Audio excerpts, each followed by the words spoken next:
Ivan, aka Mr. Tech. So what are we doing here today?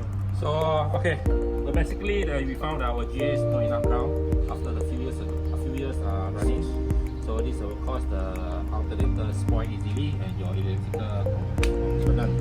Okay. So this is a problem that you need to start upgrading if you really love your car for another maybe a few years and you run with a good performance. So just a simple minor technical solution.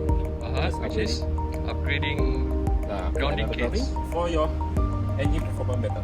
Alright. That's all.